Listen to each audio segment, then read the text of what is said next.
पहले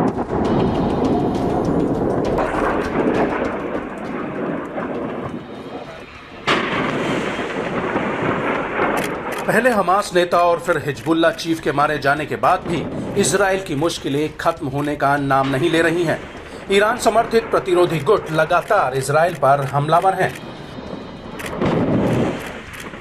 अब इराक के प्रतिरोधी गुटों ने इजराइल पर अपने हमलों को नई धार दी है, जिससे इजराइल के अलग अलग इलाकों में जबरदस्त नुकसान होने की खबरें सामने आई हैं। इराकी प्रतिरोध एक के बाद एक इजराइल पर हमलों की नई सीरीज चलाकर तनाव को और बढ़ाने में तुला हुआ है। हाल में इराक में प्रतिरोधी गुट ने इजरायली कब्जे के खिलाफ कई ऑपरेशंस को अंजाम देने की घोषणा की है।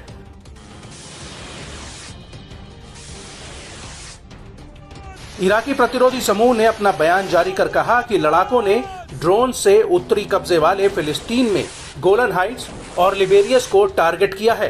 इस दौरान अलग अलग ऑपरेशंस में इजरायली कब्जे वाले इलाकों में 3 ठिकानों पर सफलतापूर्वक हमला किया गया।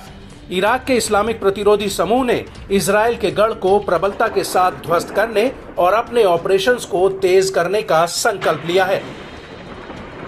इराकी प्रतिरोध ने घोषणा की कि उसने पहली बार तैनात एडवांस क्षमता वाले विमान के माध्यम से कब्जे वाले फिलिस्तीन के दक्षिण में एक इजरायली लक्ष्य पर हमला किया।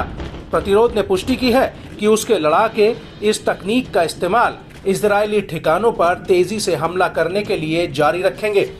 न्यूज एजेंसी अल मयादीन की माने तो प्रतिरोध की ओर से तैनात नए यूएवी में हाई फ्लाइंग पावर और विशाल विस्फोट की ताकत है। इसमें मिनट भर में घुसपैठ के लिए हवाई सुरक्षा को बाईपास करने की क्षमता है।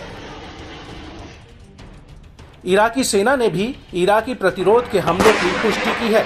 आईडीएफ ने बताया कि इराक से हुए ड्रोन हमले गोलन के मिलिट्री साइट पर हुए हैं। इस दौरान गोलानी ब्रिगेड की बटालियन तेहरा के 2 सैनिक मारे गए, जबकि 25 से ज्यादा घायल हुए हैं। इजरायली सेना की ओर से की गई जांच में ये पता चला कि हमले में इराक से लॉन्च 2 ड्रोन विस्फोटकों से लदे थे।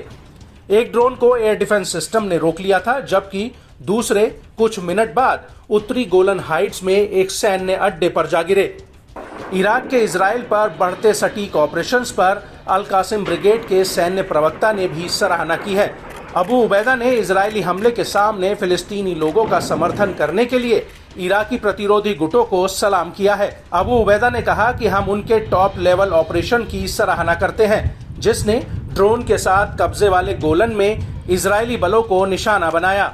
इसमें कई जवान मारे गए हैं, जबकि दर्जन भर से ज्यादा हताहत हुए हैं। इजरायली हमले में दृढ़ता इजराइल को और ज्यादा नुकसान और असफलताएं दिलाएगी। इजरायली सेना के रेडियो चैनल ने इराकी प्रतिरोध के हमलों पर खुलासा किया कि सैनिकों को पहले से कोई अलर्ट नहीं मिला था। दावा है कि एक बार फिर इजरायली रेडार को चकमा देते हुए प्रतिरोध के ड्रोन घुसपैठ करने में सफल रहे हैं। इजरायली मीडिया ने बताया कि इराकी हमले से गोलन में सायरन एक्टिव हो गए थे। हालांकि जांच में ये सामने आया कि समय पर दूसरे ड्रोन्स को पकड़ने में सफलता नहीं मिल पाई थी। इस वजह से कोई अलर्ट सायरन नहीं बजा, जिससे इजरायली सैनिकों को मिलिट्री बेस खाली करने का समय नहीं मिला। लिहाजा इजरायली बलों को बड़ा नुकसान उठाना पड़ा।